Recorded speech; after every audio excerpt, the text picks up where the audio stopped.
माय God. हो ताई इथंच बसले होते मग.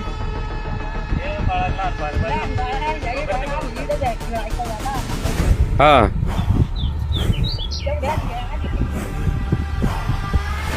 दुपारची वेळ आहे, आपण बघू शकता.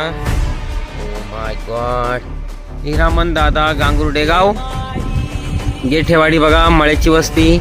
आणि त्यांच्याकडे खूप दिवसापासून घराच्या आजूबाजूला एक अत्यंत विषारी कोबरा भारतीय नाग आढळत होता बघा. आज आपल्याला फोन करतात. आपण साहित्याचा वापर काळजी आणि मेहनतीनुसार रेस्क्यू करणार आहे. अप्रतिम असं क्षण आहे.